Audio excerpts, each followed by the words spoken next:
शुरू करें। अभी कुछ देर पहले भारतीय जनता पार्टी के सांसद प्रवेश वर्मा जी ने एक प्रेस कॉन्फ्रेंस करी। मैं प्रेस कॉन्फ्रेंस को बहुत ध्यान से सुन रही थी। मुझे लगा कि वो कुछ बहुत ठोस सबूत सामने रखेंगे, वो कुछ बहुत परिपक्व बात अपनी सामने रखेंगे कि किस तरह से आखिरकार जो वो आरोप लगा रहे हैं कि दिल्ली सरकार ने, दिल्ली के उप मुख्यमंत्री मनीष सिसोदिया जी ने भ्रष्टाचार किया, तो आखिर कोई तो सबूत वो सामने रखेंगे। लेकिन वो press conference 10 minute, 15 minute, 20 minute, आधा घंटा चलती गई। बहुत मजेदार मनगढ़ंत कहानियां प्रवेश वर्मा जी और मनिंदर सिरसा जी सुनाते गए। कभी किसी होटल की कहानी, कभी किसी रेस्टोरेंट की कहानी, लेकिन एक भी ठोस सबूत प्रवेश वर्मा जी ने सामने नहीं रखा। अभी कुछ दिन पहले ही मैं प्रवेश वर्मा जी के साथ एक टेलीविजन डिबेट पर थी, तो मैंने प्रवेश वर्मा जी को कहा कि उनके पास एक अच्छा करियर ऑप्शन है बॉलीवुड का स्क्रिप्ट राइटर बनना, कि बिना किसी आधार के मनगढ़ंत कहानियां बनाने का उनका काफी अच्छा टैलेंट है। तो मैं सोच रही थी कि प्रवेश वर्मा जी तो सांसद हैं, सीनियर नेता हैं, उनके पिताजी बहुत वरिष्ठ नेता और बहुत स्टैचर वाले नेता थे दिल्ली के, तो उनको भी तो शर्म आती होगी ऐसी प्रेस कॉन्फ्रेंस करते हुए। तो उनकी पार्टी भारतीय जनता पार्टी को उनकी कोई इज्जत का लिहाज क्यों नहीं है कि वो उन्हें बिना किसी आधार के मनगढ़ंत कहानियों के साथ प्रेस कॉन्फ्रेंस करने भेज देते हैं। पर सिर्फ प्रवेश वर्मा जी की इज्जत का ख्याल नहीं है भारतीय जनता पार्टी को और उनकी केंद्र सरकार को। आज तो ऐसा लगता है कि सीबीआई की इज्जत का भी ख्याल नहीं है, क्योंकि ये जो सारा खेल पीएमओ में बैठ के रचा जा रहा है, वहां से सुबह आदेश निकलता है कि मीडिया में स्टोरी प्लांट करो कि मनीष सिसोदिया के नाम से लुकआउट नोटिस जारी हो गया है। जब दिल्ली भर और देश भर की जनता नाराज हो जाती है, हैरान हो जाती है, कहती है कि भाई मनीष सिसोदिया के नाम पे लुकआउट नोटिस निकाल दिया है, जब उन्हें पता चलता है कि नेगेटिव रिएक्शन हो गया, तो कुछ ही घंटे बाद बिना सीबीआई की इज्जत की चिंता किए फिर से पीएमओ एक स्टोरी प्लांट करवा देता है कि नहीं नहीं नहीं नहीं, सीबीआई ने लुकआउट नोटिस नहीं इशू किया है। तो इतना ज्यादा ड्रामा कभी अपने सांसदों द्वारा, कभी अपने प्रवक्ताओं द्वारा, कभी अलग अलग प्लांटेड स्टोरीज द्वारा, ये सुबह से लेकर शाम तक जो नौटंकी चल रही है, ये आखिरकार क्यों चल रही है? ये सुबह से लेकर शाम तक की नौटंकी इसलिए चल रही है क्योंकि आखिरकार भारतीय जनता पार्टी को और केंद्र सरकार को इस बात से ध्यान हटाने की जरूरत है कि 14 घंटे की रेड के बाद भी मनीष सिसोदिया के घर से उन्हें कुछ भी नहीं मिला। उन्हें इस बात से ध्यान भटकाने की जरूरत है कि पूरे शोर शराबे के साथ उन्होंने कहा कि हमने 31 जगह रेड करी।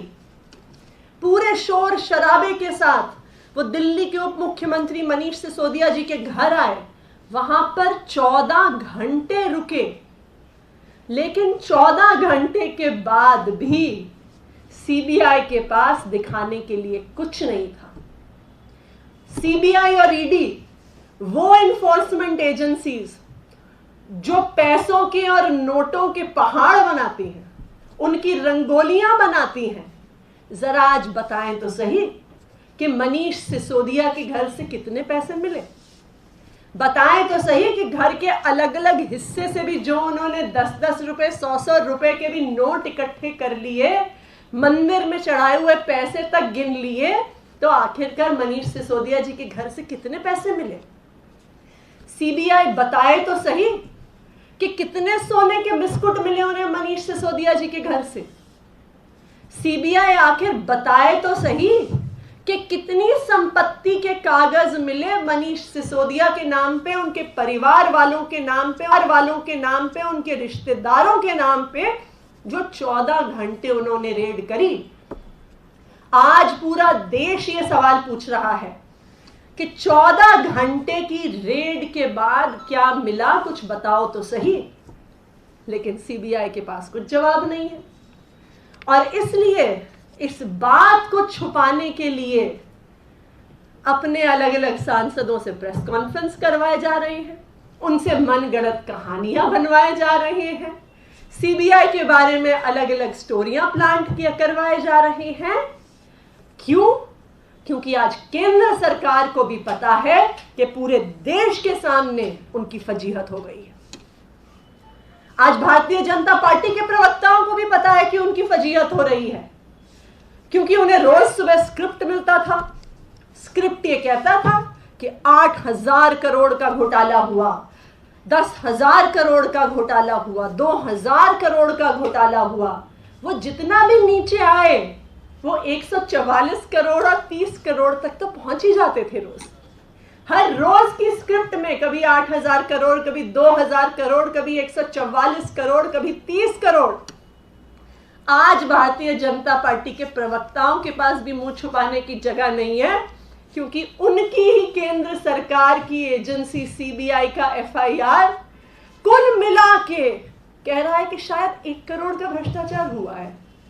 1 करोड़ रुपया शायद एक व्यक्ति ने दूसरे व्यक्ति को दिया हुआ है। यह सूत्र हमें बता रहे हैं, हमारे पास कोई ठोस सबूत नहीं है। तो आज भारतीय जनता पार्टी के भी प्रवक्ताओं को टीवी पर आकर कहने में ये शर्म आ रही है, क्योंकि उन्हें भी पता है कि अब 8,000 करोड़ और 2,000 करोड़ और 6,000 करोड़ और 144 करोड़ और 30 करोड़ के जो आंकड़े उन्हें रोज के स्क्रिप्ट में मिलते थे, उस स्क्रिप्ट को तो सीबीआई ने ही भंग कर दिया। मैं आज भारतीय जनता पार्टी से ये कहना चाहूंगी, मैं प्रधानमंत्री मोदी जी से ये कहना चाहूंगी कि आज पूरा देश देख रहा है कि दिल्ली में क्या हो रहा है। मैं प्रधानमंत्री मोदी जी से कहना चाहूंगी कि इस देश के लोग बेवकूफ नहीं हैं। इस देश के लोग ये देख पा रहे हैं कि एक तरफ अरविंद केजरीवाल की सरकार है जो दिन रात मेहनत करके दिल्ली के सरकारी स्कूलों को ठीक कर रही है, अस्पतालों को ठीक कर रही है, मोहल्ला क्लिनिक में फ्री दवा दे रही है, युवाओं को रोजगार दे रही है, महिलाओं को फ्री बस की यात्रा दे रही है। और दूसरी तरफ मोदी सरकार है जो सिर्फ और सिर्फ अपनी जांच एजेंसियों को इस्तेमाल कर रही है अरविंद केजरीवाल की सरकार के काम रोकने के लिए। देश के लोग बेवकूफ नहीं है मोदी जी। मैं मोदी जी से ये कहना चाहूंगी कि देश के लोगों ने बहुत उम्मीद से आपको प्रधानमंत्री बना के भेजा था। उन्हें बहुत उम्मीद थी, देश के बच्चों को उम्मीद थी कि आप उन्हें अच्छी शिक्षा दोगे। देश के हर नागरिक को यह उम्मीद थी कि आप उन्हें अच्छी स्वास्थ्य की व्यवस्था दोगे, कि जब वो बीमार होंगे तो हर गांव में इलाज मिल पाएगा। किसी बुजुर्ग महिला को एक खटिया पे बैठ के, खटिया पे लिटा के 20-20 किलोमीटर दूर नहीं लेके जाना पड़ेगा। इस उम्मीद से लोगों ने आपको प्रधानमंत्री चुन के भेजा था। इस देश के युवाओं को आपसे उम्मीद थी कि इतनी बेरोजगारी जो इस देश में है आप उसका समाधान करेंगे। इस देश की महिलाओं को आपसे उम्मीद थी कि जो महिलाओं के साथ अपराध होता है पूरे देश में उसका आप समाधान करेंगे। बड़ी उम्मीद से देश के लोगों ने आपको चुन के भेजा था। लेकिन आज देश भर के लोग देख रहे हैं कि एक तरफ अरविंद केजरीवाल की सरकार है जो जनता के लिए काम करने की कोशिश कर रही है, और दूसरी तरफ प्रधानमंत्री नरेंद्र मोदी हैं जो सुबह से उठ के शाम तक सिर्फ अपनी विपक्ष की पार्टियों की जो सरकारें हैं अलग अलग राज्यों में, उनको कैसे गिराया जा सकता है उसका प्लान बनाते हैं कि अब हम सीबीआई को कैसे भेजें, अब हम ईडी को कैसे भेजें, अब हम इनकम टैक्स डिपार्टमेंट को कैसे भेजें। मोदी जी, अगर इतना ध्यान जो आप अपने विरोधियों के खिलाफ एजेंसियां भेजने में लगाते हो, अगर उतना ध्यान आप देश की समस्याओं पे लगा देते तो शायद आज हमारे देश के युवाओं को रोजगार मिल जाता, शायद हमारे देश की महिलाओं को सुरक्षा मिल जाती, देश में जो बुजुर्ग बीमार हैं उनको अच्छा इलाज मिल जाता। लेकिन देश के लोग ये भी देख रहे हैं कि एक तरफ तो मोदी जी हैं जो सिर्फ दूसरी पार्टियों के खिलाफ षड्यंत्र रच रहे हैं, और दूसरी तरफ अरविंद केजरीवाल हैं जो प्लान बना रहे हैं कि भारत को दुनिया का नंबर 1 देश कैसे बनाया जा सकता है। कि एक तरफ अरविंद केजरीवाल है जो शिक्षा, स्वास्थ्य, किसानों के लिए समाधान, महिलाओं के लिए सुरक्षा, युवाओं के लिए रोजगार का एक ब्लूप्रिंट बना रहे हैं। अरविंद केजरीवाल हैं जो देश के 130 करोड़ लोगों को साथ जोड़ने का प्लान बना रहे हैं कि हम भारत को दुनिया का सर्वश्रेष्ठ राष्ट्र बना सके। ये पूरी देश के लोग देख रहे हैं कि आज उनके सामने ये 2 अलग अलग मॉडल खड़े हैं। एक अरविंद केजरीवाल का मॉडल, एक अरविंद केजरीवाल का वादा कि हम भारत को दुनिया का नंबर 1 देश बनाएंगे, और दूसरी तरफ मोदी जी का मॉडल कि हम किस तरह से विपक्ष की पार्टियों पे हमला कर करके अपने विपक्ष की सरकारों को सिर्फ गिराएंगे। मोदी जी, अगर आप देश के लिए कुछ करना चाहते हैं तो अरविंद केजरीवाल की सरकार के खिलाफ सीबीआई, ईडी, इनकम टैक्स को भेजने के बजाय और लंबी लकीर खींचिए। दिखाइए आप अच्छे स्कूल कैसे बना सकते हैं, दिखाइए आप अच्छे अस्पताल कैसे बना सकते हैं, दिखाइए युवाओं को कैसे रोजगार दे सकते हैं, क्योंकि देश के लोग इन समस्याओं का समाधान चाहते हैं। और अगर इसी तरह से आप सिर्फ अपने विरोधियों का अलग अलग एजेंसियों से द्वारा उनको परेशान करने की कोशिश करते रहे, तो आने वाले समय में जिस तरह से लोगों ने आपको उतनी उम्मीद से चुन के भेजा था, ये वही जनता है जो अगर आपको इतने ऊंचे पद पे बिठा सकती है, तो ये वही जनता है जो कल आपको उस पद से उठा भी सकती है। धन्यवाद। मैम, प्रवेश शर्मा ने कहा है कि केसीआर की फैमिली मेंबर्स ने भी दिल्ली एक्साइज पॉलिसी की मीटिंग्स अटेंड की। मेरा ये कहना है कि प्रवेश वर्मा जी ने और उनके साथ मनिंदर सिंह सिरसा जी ने ओबरॉय होटल में बैठकर अलग अलग कंपनियों से 10,000 करोड़ का कैश लिया। अब आप बताएं इस पे क्या उनके, तो जिस तरह से कोई भी फिक्शनल आरोप प्रवेश वर्मा जी लगा सकते हैं, वो हम भी लगा सकते हैं। बताइए, आप ये कहानी रन करेंगी क्या कि प्रवेश वर्मा जी, मनिंदर सिंह सिरसा जी, अमित शाह जी ने एक साथ मिलकर दिल्ली के ओबरॉय होटल में किसी से 10,000 करोड़ कैश लिया? बताइए। मनगढ़ंत कहानियां बनाना बॉलीवुड के स्क्रिप्ट राइटर्स का काम है। आप एक सांसद हैं, थोड़ी जिम्मेदारी दिखाइए, और किसी की तो नहीं, अपनी इज्जत की, और जो अपने पिताजी की लेगेसी आप आगे लेके बढ़ रहे हैं उसकी तो चिंता करिए। आतिशी जी, एक संवैधानिक संस्था जिसकी निष्पक्षता के ऊपर हालांकि सवाल उठते रहे हैं, उनके विषय में भी कभी आता है कि उन्होंने लुकआउट सर्कुलर जारी कर दिया है और फिर शाम तक आ जाता है कि नहीं, जारी नहीं किया है। तो ये विश्वसनीयता पर भी शायद है कि देखिए, मुझे तो एक्चुअली सीबीआई के लिए थोड़ा दुख हो रहा है। सीबीआई में पहुंचने के लिए जो ऑफिसर्स हैं वो बहुत सीनियर ऑफिसर्स होते हैं। वो आईपीएस के भी अलग अलग कार्डर्स के सीनियर ऑफिसर्स जो बहुत अच्छे ऑफिसर्स माने जाते हैं, उनमें से सिर्फ कुछ चुनिंदा ऑफिसर्स सीबीआई में पहुंचते हैं। जो बेस्ट ऑफ बेस्ट कार्डर होता है पुलिस का, आईपीएस का, इंटेलिजेंस सर्विसेज का, उसको सीबीआई में लिया जाता है। अब मुझे आज उन बेचारों के लिए भी दुख हो रहा है कि उनको भेजा जाता है 14 घंटे के लिए डिप्टी सीएम के घर रेड करने के लिए, और 14 घंटे के बाद मंदिर तक के भी पड़े हुए पैसों को गिनने के बाद उन्हें कुछ मिलता नहीं है। आज बेचारों के नाम पे पहले सुबह एक स्टोरी प्लांट करी जाती है, जब पब्लिक का नेगेटिव सेंटिमेंट आता है तो दोपहर तक दूसरी स्टोरी प्लांट करी जाती है। आज बेचारे सीबीआई वाले भी परेशान होंगे कि जी हमारी भी कोई इज्जत है, कृपया कम से कम हमारी इज्जत को तो मिट्टी में मत मिलाइए। आतिशी जी, आप लोग कह रहे हैं कोई भ्रष्टाचार नहीं हुआ, सब कुछ सामने, बीजेपी आरोप लगा रही कि बहुत बड़ा भ्रष्टाचार हुआ और तमाम तरह के आरोप। परसों से अगर आप देखें तो आज तक आम आदमी पार्टी के द्वारा 12-13 बार प्रेस कॉन्फ्रेंस हुआ है। क्या जरूरत है? आप लोगों ने कोई भ्रष्टाचार नहीं किया, इतनी ज्यादा सफाई की जरूरत आपको क्यों पड़ रही? या इसे सिर्फ एक पॉलिटिकल इशू बनाया जा रहा है आप लोगों के द्वारा भी और बीजेपी के द्वारा? देखिए, हम पहले दिन से कहते हुए आए हैं कि केंद्र सरकार ने जितनी भी जांच एजेंसियां भेजनी हैं वो भेज दी। उन्होंने सीबीआई को भेजना है, उन्होंने ईडी को भेजना है, उन्होंने इनकम टैक्स डिपार्टमेंट को भेजना है। हमें अपनी ईमानदारी पे भरोसा है। हमने एक पैसे का भ्रष्टाचार ना तो कभी किया है ना कभी करेंगे। आज ही खबर आई है, मैं आते हुए ट्विटर पे पढ़ रही थी कि बीच बीच में ऐसे ही वो मनगढ़ंत ये जो बॉलीवुड के स्क्रिप्ट लिखते रहते हैं भारतीय जनता पार्टी के अलग अलग नेता, उसमें से विजेंद्र गुप्ता जी भी एक हैं। अब विजेंद्र गुप्ता जी ने एक कंप्लेंट फाइल करी थी कि डीटीसी के बस प्रोक्योरमेंट में हजारों करोड़ का घोटाला हुआ। उनके ही एलजी साहब ने एक कमेटी बनाई, भारतीय जनता पार्टी की कंप्लेंट, भारतीय जनता पार्टी के एलजी, उन एलजी साहब ने नियुक्त करके बनाए कुछ कमेटी के सदस्य। वो भी हर संभव प्रयास के बाद एक पैसे का भ्रष्टाचार उसमें नहीं ढूंढ पाए।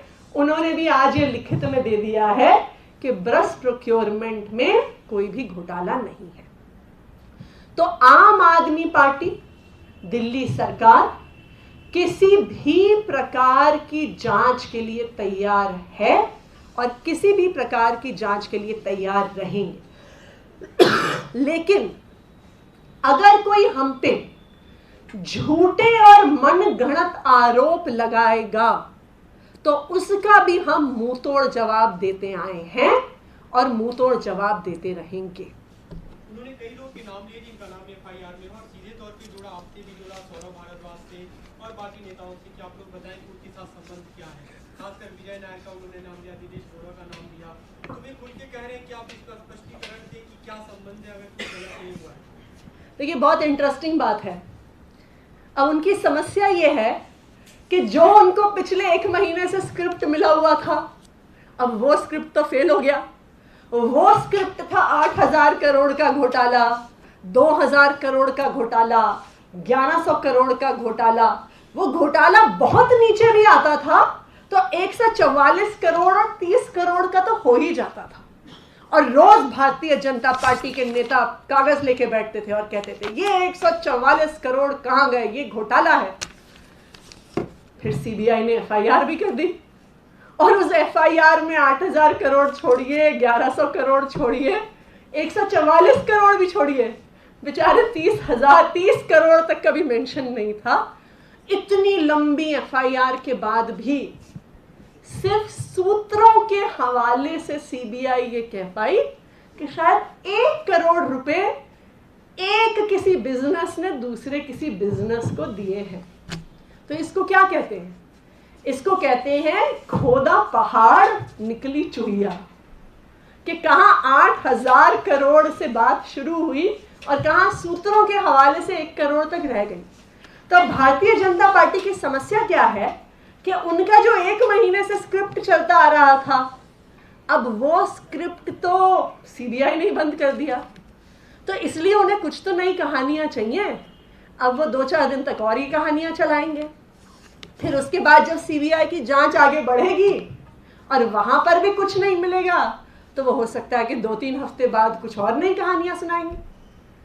हमारा बस भारतीय जनता पार्टी से एक सवाल है, आप बता तो दो कि 14 घंटे में डिप्टी सीएम के घर से आपको क्या मिला, कितने पैसे मिले, कितनी ज्वेलरी मिली, कितनी संपत्ति के कागजात मिले।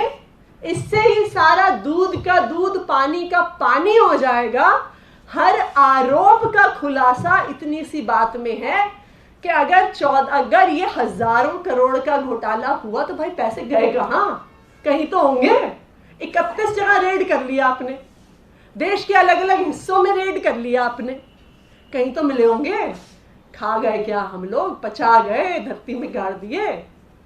तो इसलिए भारतीय जनता पार्टी के पास कोई सबूत नहीं है, भारतीय जनता पार्टी के पास कोई ठोस बात नहीं है। इसलिए प्रवेश वर्मा जी एक अच्छे बॉलीवुड स्क्रिप्ट राइटर की तरह हर एक हफ्ते में बेचारों को कुछ नई कहानियां लिखनी पड़ती हैं, तो कर रहे हैं। कांग्रेस पार्टी के पे सवाल उठा रही है अनिल चौधरी, जो दिल्ली कांग्रेस के अध्यक्ष, उन्होंने प्रेस कॉन्फ्रेंस की थी और जो बीजेपी मांग करी वही वो भी मांग कर रहे हैं कि इस मामले में निष्पक्ष जांच होनी चाहिए और पूरे जो आरोप है वो। देखिए, जिस पार्टी को 2 लगातार विधानसभा चुनाव में जिसकी अपनी खाता खोलने की भी योग्यता नहीं है, अब उसके सवालों का क्या जवाब दिया जाए। लेकिन उनका ये भी कहना है कि 1 करोड़ की जो बात आप कह रहे हैं, क्या 1 करोड़ रुपया कोई अमाउंट नहीं होता और 1 करोड़ रुपया आपको क्या घोटाला नहीं लगता? जो 1 करोड़ का भी अमाउंट है, अगर आप उस FIR को ध्यान से पढ़ेंगे, मैंने उस FIR का ना, वो जब आई FIR तो मैंने उसका प्रिंट आउट लिया और मैं बड़ा उसका कागज और हाइलाइटर लेके बैठी कि भाई क्या कह रही है ये FIR। वो ये कह रही है कि 1 करोड़ का घोटाला, देखिए घोटाला कब होता है? जब किसी सरकारी अफसर ने या किसी डिसीजन मेकर या इलेक्टेड रिप्रेजेंटेटिव ने किसी से पैसे लिए कोई काम करने के लिए या किसी को अनड्यू फेवर लेने के लिए। जो 1 करोड़ की बात भी हो रही है उसमें ना कोई अफसर शामिल है, ना कोई नेता शामिल है, ना कोई मंत्री शामिल है। वो 1 करोड़ रुपया किसी एक बिजनेसमैन ने किसी दूसरे बिजनेसमैन को दिया। भाई इसमें दिल्ली सरकार कहां से शामिल हो गई? इसमें आम आदमी पार्टी कहां से शामिल हो गई?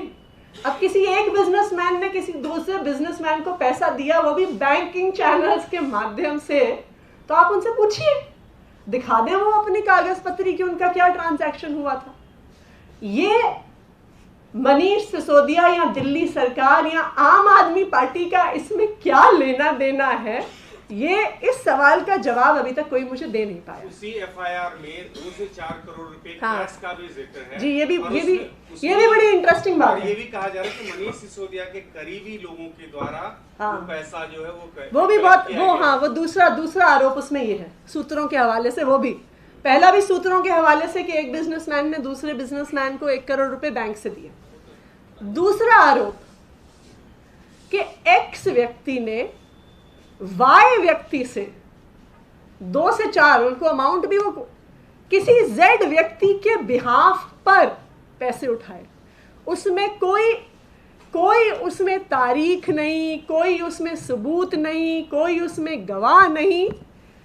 X ने Y व्यक्ति से Z के बिहाफ पर, देखिए आज तक आप लोग काफी सीनियर जर्नलिस्ट हैं, आप लोग अगर FIRs उठा के देखेंगे तो मुझे लगता है कि ये इस देश के इतिहास में पहला ऐसा FIR होगा जो 100% सूत्रों के हवाले से है।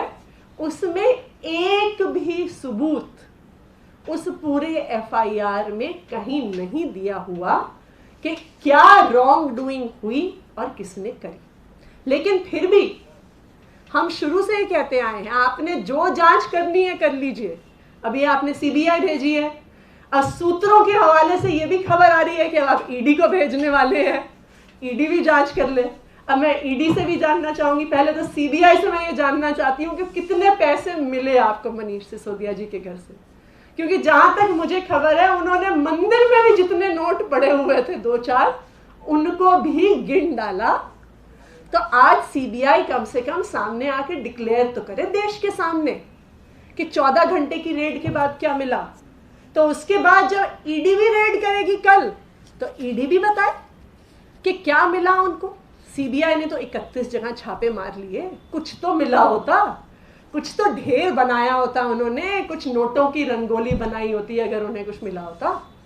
सच्चाई ये है कि 31 जगह रेड करने के बाद भी 1 पैसा नहीं मिला है CBI को। इसीलिए अब सारी कवायद स्टोरी प्लांट कर करके इस बात से ध्यान भटकाने की कोशिश।